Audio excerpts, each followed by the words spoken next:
बच्चों, आज हम कल राष्ट्रवाद के विकास के बाद उसी से आगे बढ़ते हुए कल हमने देखा था, पढ़ा था कि किस प्रकार फ्रांस में क्रांति हुई जिसने राष्ट्रवाद को लाने में बड़ी महत्वपूर्ण भूमिका निभाई।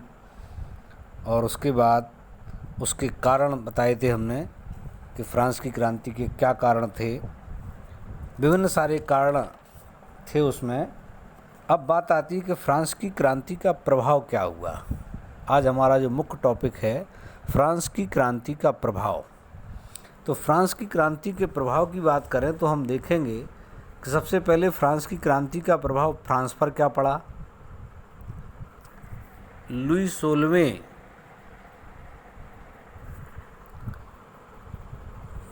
वंश का अंत हुआ और उसके स्थान पर एक लोकतांत्रिक शासन की स्थापना हुई। सरकार द्वारा जो लोक कल्याणकारी कार्य किए गए, जैसे सड़कें, पुल निर्माण, नहर, अस्पताल, बांध, स्कूलों आदि का निर्माण। तीसरा है समानता, स्वतंत्रता, भ्रातृत्व की भावना से भरे नए समाज की नींव रखी गई। न्याय व्यवस्था का पुनर्गठन करके देश के लिए एक नवीन कानून संहिता लागू की गई। अब जो प्रभुसत्ता थी, माने सत्ता राजाओं के हाथ से निकलकर जनता में आ गई। और जो फ्रांस की संसद थी, स्टेटस जनरल, उसकी जगह उसका नाम रख दिया गया नेशनल असेंबली और उसका जनता द्वारा चुनाव होने लगा। फ्रेंच भाषा को फ्रांस की राष्ट्रभाषा घोषित किया गया और फ्रेंच तिरंगे को राष्ट्रीय झंडा घोषित किया गया। आयात निर्यात शुल्क घटा दिए गए, जो अभी देश के अंदर ही आयात शुल्क लगते थे वो हटा दिए गए। साथ ही नाप और भार की एक समान व्यवस्था लागू की गई। शासक और पादरी वर्ग के विशेषाधिकारों का अंत कर दिया गया। तो इस प्रकार से हम देखें कि फ्रांस पर ये सारे। अब प्रश्न है कि फ्रांस की क्रांति का जो प्रभाव है वो यूरोप पर क्या पड़ा। तो यूरोप में देखें तो फ्रांस की क्रांति ने राष्ट्रवाद के बीज बो दिए, जिससे यूरोप में राष्ट्रीय राज्यों की स्थापना हुई। अर्थात पहले जहां राजतंत्र थे जिनमें जनता सिर्फ राजा के आदेशों का पालन करते हुए अपनी अनिच्छा से कार्य करती थी, वहां अब लोग अपनी स्वयं की भावना से प्रेरित होकर के देश के लिए काम करने लगे और संगठन की बात सोचने लगे। फ्रांस की क्रांति से विश्व को लोकतांत्रिक सिद्धांत मिला कि जनता द्वारा और जनता के लिए भी शासन होना चाहिए। अभी तक इससे पहले ये माना जाता था कि नहीं, सिर्फ राजा ही शासन कर सकता है। इसके बाद है फ्रांस की क्रांति ने एक समाजवादी विचारधारा का जन्म दिया। क्रांति के नेताओं ने सामाजिक, आर्थिक तथा राजनीतिक समानता के सिद्धांतों पर बल दिया। जर्मन दार्शनिक कार्ल मार्क्स को इन सिद्धांतों ने प्रभावित किया और उसने मजदूरों की एकता पर जोर देने का कार्य किया। फ्रांस के राष्ट्रीय असेंबली में मानव अधिकारों की घोषणा की गई। यूरोपीय देशों पर इसका भी काफ़ी गहरा प्रभाव हुआ। अब इन देशों में भी समानता, विचार प्रकट करने की आज़ादी, प्रतिनिधित्व, सभाएं, संस्थाएं स्थापित करने के लिए प्रेरणा मिली। फ्रांस की क्रांति के बाद यूरोप के निरंकुश प्रतिक्रियावादी शासकों ने अपने देश को क्रांतिकारी गतिविधियों का निर्दयतापूर्वक दमन किया, क्योंकि उन्हें ऐसा लगता था कि अगर ये विचार हमारे देशों में भी आ गए तो हमें भी अपनी सत्ता से हाथ धोना पड़ेगा। इसलिए वो हर संभव ये प्रयास करने में लगे रहे कि किस तरह फ्रांस के जो उदारवादी विचार हैं या जनता को मिले अधिकार हैं, उनकी सूचना हमारे देश के लोगों तक न पहुंच जाए। तो वो यही प्रयास में रहे कि इनको हम कैसे ख़त्म करें। उन्होंने इन्हें भरसक रोकने का प्रयास किया।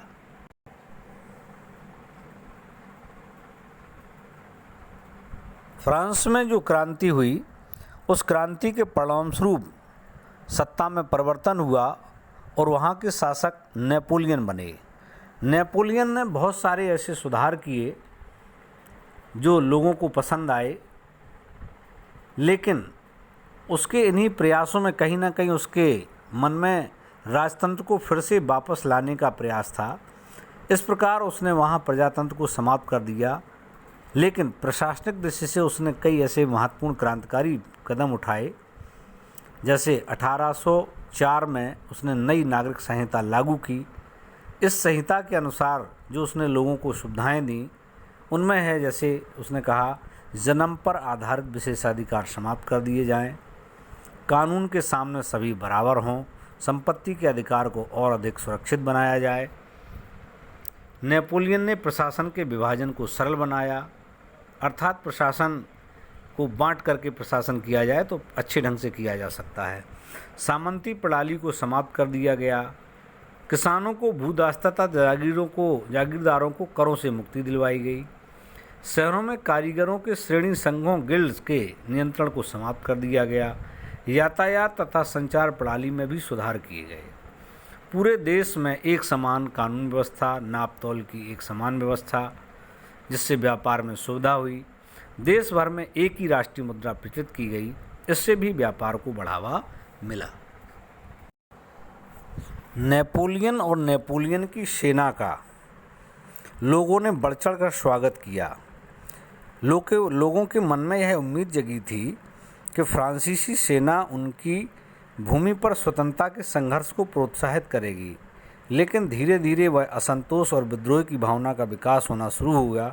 इसका प्रमुख कारण स्वयं नेपोलियन ही रहा, क्योंकि उसने अपने जो अधीन क्षेत्र थे उनमें बड़े प्रशासनिक बदलाव किए। वे राजनीतिक स्वतंत्रता के अनुरूप नहीं थे। जैसे उसने सेंसरशिप लागू कर दी, तो इन सब से वहाँ की जनता भड़क गई और उसने नेपोलियन को सत्ता से हटाने का प्रयास किया, क्योंकि उसने इसके लिए फ्रांस के राजा के खिलाफ क्रांति नहीं की थी कि हम फिर से राजतंत्र की ओर लौटें। इसके बाद हम आते हैं, हमारा जो मुख्य हेडिंग था, यूरोप में राष्ट्रवाद का उदय या उसका निर्माण कैसे हुआ। तो हम अपने उसी मुद्दे पर आते हैं कि 18वीं शताब्दी के मध्य यूरोप में राष्ट्र राज्यों, राष्ट्रवाद व राजनीतिक एकता की भावना का अभाव था। अर्थात ये है कि 17वीं शताब्दी के बाद अगर हम अध्ययन करें यूरोप का, तो यूरोप के लोगों में आपस में कहीं कोई एकता नहीं थी, कहीं कोई साझेदारी नहीं थी, कहीं कोई ऐसी एक समान संस्कृति नहीं थी। इसी बीच 18वीं शताब्दी के मध्य में यूरोप के हैब्सबर्ग और स्विट्जरलैंड, जर्मनी और इटली साम्राज्य में राष्ट्र राज्यों व राजनीतिक एकता की भावना की कमी थी। ये सारी चीज़ें यूरोप के राज्यों में थीं। वे कायमे डचियों, राजशाहियों और कैंटनों में बटे हुए थे। मध्य और पूर्वी यूरोप निरंकुश राजतंत्रों के अधीन था। वे किसी भी प्रकार की सामूहिक पहचान की भावना अथवा समान संस्कृति के भाव में रुचि नहीं रखते थे। तो इस प्रकार हम देखें कि वो सब आपस में इतने ज़्यादा बटे हुए थे कि उनमें एकता की भावना पैदा करना ही बड़ा कठिन कार्य था। लेकिन एक एक करके ऐसी कड़ी जुड़ती गईं कि अंततः उनके अंदर राष्ट्रवाद की भावना पैदा हुई, जिसे हम देखते हैं। और इसका परिणाम हुआ कि पूरे यूरोप में कहीं राजनीतिक एकता की भावना जागृत नहीं हो सकी। इसी बीच में एक और हेडिंग है, कुलीन वर्ग और नया मध्य वर्ग। 18वीं शताब्दी में यूरोपीय महाद्वीप में कुलीन वर्ग और कृषकों की स्थिति का वर्णन करें अगर हम, तो कुलीन वर्ग बहुत पैसे वाला वर्ग था और किसानों की दशा बहुत दयनीय थी। जो कुलीन वर्ग थे वो सबसे प्रभुत्वशाली वर्ग था, आपस में एक जीवन शैली में बंधे थे। इन सभी सामंतवादियों में, कुलीनों में आपस में रिश्ते भी होते थे। बस कमी इनमें थी तो इनके पास इनकी संख्या कम थी, लेकिन दूसरी तरफ अगर देखें तो किसान की संख्या ज़्यादा थी, लेकिन वो आर्थिक स्थिति उनकी बहुत ख़राब थी। और इसी बात से वो सबसे ज़्यादा परेशान रहते थे, क्योंकि उनके सारे मेहनत का जो लाभ उठा रहे थे वो वहाँ के कुलीन वर्ग के लोग ही उठाते थे। इसी समय आप देखें कि यूरोप में औद्योगिकरण की शुरुआत हुई।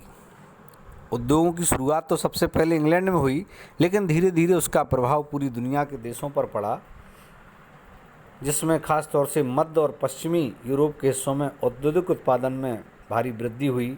इससे शहरों का विकास हुआ और नए वाणिज्यिक वर्गों का उदय हुआ। फ्रांस और जर्मनी में कहते हैं 19वीं सदी के दौरान ही औद्योगिकरण हुआ।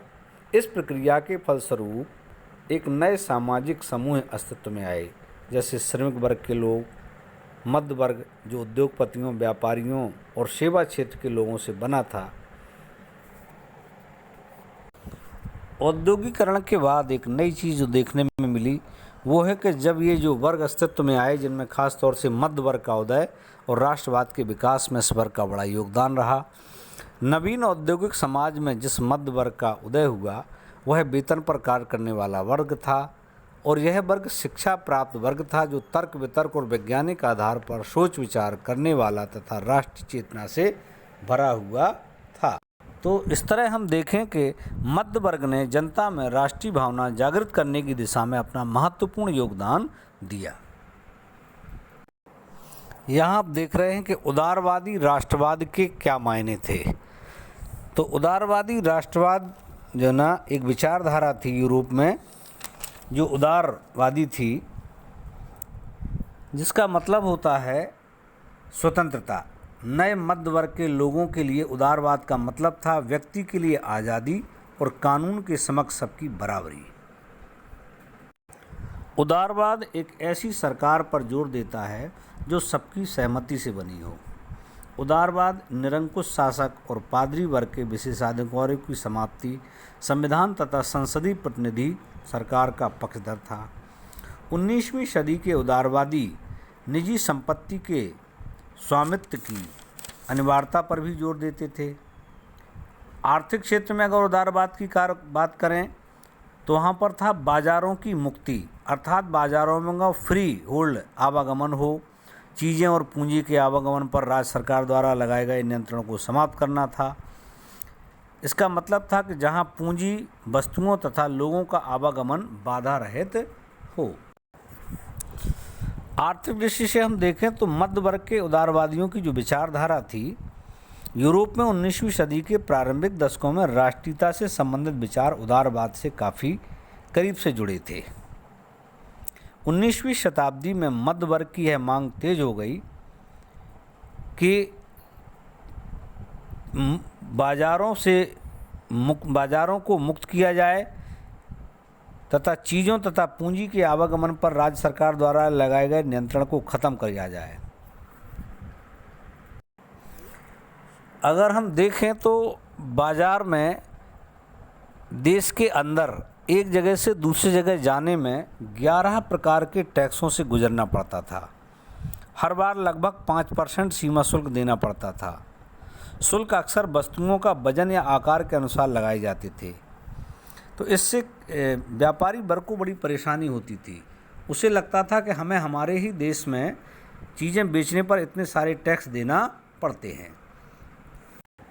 इस व्यवस्था को नियंत्रण में करने के लिए प्रशिया की पहल पर एक शुल्क संघ जॉल्बे राइन स्थापित किया गया, जिसमें अधिकांश जर्मन राज्य शामिल हो गए, और इस संघ ने शुल्क के अवरोधों को समाप्त कर दिया और मुद्राओं की संख्या 30,000 से घटाकर 21 कर दी।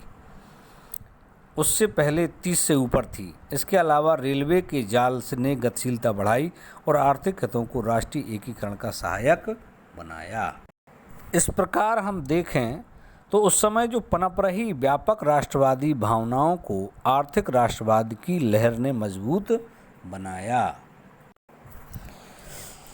फ्रांस में राजनीतिक दृष्टि से उदारवादी प्रजातंत्र लाने हेतु सबसे पहला प्रयास तथा महिलाओं और संपत्ति विहीन पुरुषों द्वारा संचालित विरोध आंदोलन। हम देखें कि फ्रांस में जो आंदोलन हुआ उसमें क्रांतिकारी फ्रांस उदारवादी प्रजातंत्र का पहला राजनीतिक प्रयोग था। वहाँ वोट देने का अधिकार सिर्फ धनी पुरुषों को ही प्राप्त था। जो पुरुष संपत्तिवान एवं धनी नहीं थे तथा साथ ही महिलाओं को वहाँ वोट देने का अधिकार नहीं दिया गया। यही नहीं, उन्हें समस्त राजनीतिक अधिकारों से वंचित भी रखा गया। सिर्फ कुछ समय के लिए जैकोबिन शासन के समय समस्त वयस्क पुरुषों को वोट देने का अधिकार जरूर दिया गया। नेपोलियन के शासन में फिर से मताधिकार को सीमित कर दिया गया और महिलाओं को अवयस्क का दर्जा देते हुए उन्हें पतियों और पिताओं के अधीन कर दिया गया। इसके खिलाफ 19वीं सदी तथा 20वीं सदी के शुरुआत के वर्षों में संपत्ति विहीन पुरुषों और महिलाओं ने समान राजनीतिक अधिकारों की मांग के लिए आंदोलन शुरू किए। अगला हेडिंग हम देखें तो 1815 के बाद नया रूढ़िवाद। 1815 में नेपोलियन के हार के बाद स्थापित सरकारें रूढ़वादी थीं, अर्थात जिन सरकारों का निर्माण हुआ वे सभी रूढ़वादी थीं। रूढ़वादी लोग राज्य और समाज की परंपरागत संस्थाओं तथा रीति रिवाजों को बनाए रखना चाहते थे। वे यूरोप में चले आ रहे ऊंच नीच, सामाजिक संपत्ति, परिवार पर राजतंत्र, चर्च इत्यादि की संस्थाओं और परंपराओं को जीवित रखने के पक्ष में थे, परंतु उन्होंने नेपोलियन द्वारा किए गए सुधारों से आधुनिकीकरण के महत्व को जान लिया था और वे समझ गए थे कि आधुनिकीकरण से राजतंत्र को नई शक्ति मिल सकती है। इसलिए वे गतिशील अर्थव्यवस्था, नौकरशाही, आधुनिक सेना इत्यादि का समर्थन करने लगे थे। निरंकुश राजतंत्रों को मजबूती प्रदान करने के लिए वे सामंतवाद तथा भूदासता को समाप्त होते देखना चाहते थे। अर्थात इसका मतलब है कि वो जहां उनके फ़ायदे की बात थी उसे वो मानना चाहते थे, और जिसमें उन्हें लगता था कि जिसमें उनका हित नहीं है या जो विज्ञान की तरफ, विज्ञान को समझना तो चाहते थे लेकिन उन्हें वो उतना ही लागू करना चाहते थे जिससे उनका फ़ायदा जुड़ा हो। 1815 में जब नेपोलियन की हार हुई, इसमें ब्रिटेन, रूस, प्रसा माने इटली, जर्मनी और ऑस्ट्रिया जैसे यूरोपीय शक्तियों जिन्होंने मिलकर नेपोलियन को हराया था के प्रतिनिधि यूरोप के लिए एक समझौता तैयार करने के लिए वियना में मिले, और इस सम्मेलन को मेज़बानी ऑस्ट्रिया के चांसलर ड्यूक मेटरनिक ने की। इसमें प्रतिनिधियों ने 1815 की वियना संधि तैयार की, जिसका उद्देश्य था कि उन सारे बदलावों को ख़त्म करना जो नेपोलियन युद्ध के दौरान हुए थे। वियना कांग्रेस में जो निर्णय लिए गए वो प्रमुख थे। फ्रांसीसी क्रांति के दौरान हटाए गए बूर्बो वंश को सत्ता में बहाल किया गया तथा फ्रांस ने उन इलाकों को खो दिया जिन पर कब्जा उसने नेपोलियन के अधीन किया था। फ्रांस की सीमाओं पर कई राज्य कायम कर दिए गए ताकि भविष्य में फ्रांस विस्तार न कर सके। तीसरा है, फ्रांस के उत्तर में नीदरलैंड का राज्य स्थापित किया गया जिसमें बेल्जियम शामिल था, और दक्षिण में पीडमोंट में जेनेवा को जोड़ दिया गया। प्रसा को उसकी पश्चिमी सीमाओं पर महत्वपूर्ण नए इलाके दिए गए, जबकि ऑस्ट्रिया को उत्तरी इटली का नियंत्रण सौंपा गया। नेपोलियन ने 39 राज्यों का जो जर्मन महासंघ बनाया था उसे बरकरार रखा गया। पूर्व में रूस को पोलैंड का एक हिस्सा दिया गया, जबकि प्रसा को मैक्सिनी का एक हिस्सा प्रदान किया गया। इन सब का मुख्य उद्देश्य था कि उन राजतंत्रों की बहाली जिन्हें नेपोलियन ने बर्खास्त कर दिया था, साथ ही यूरोप में एक नई रूढ़वादी व्यवस्था कायम करने का लक्ष्य भी था। इस प्रकार हम देखें तो 1815 ईस्वी में स्थापित जो रूढ़वादी शासन व्यवस्थाएं थीं वो काफ़ी निरंकुश थीं। वे आलोचना और असहमति बर्दाश्त नहीं कर सकती थीं, अर्थात उन्हें अपनी बुराई पसंद नहीं थी, और उन्होंने उन गतिविधियों को दबाना चाहा जो निरंकुश शासकों की वैधता पर सवाल उठाती थी। ज़्यादातर सरकारों ने सेंसरशिप के नियम बनाए, जिसका उद्देश्य था अखबारों, किताबों, नाटकों और गीतों में व्यक्त उन बातों पर नियंत्रण लगाना था जिनसे फ्रांसीसी क्रांति से जुड़े स्वतंत्रता और मुक्ति के विचार झलकते थे। लेकिन इसके बावजूद फ्रांसीसी क्रांति की स्मृति उदारवादियों को लगातार प्रेरित कर रही थी। तो इस प्रकार हम कह सकते हैं कि भले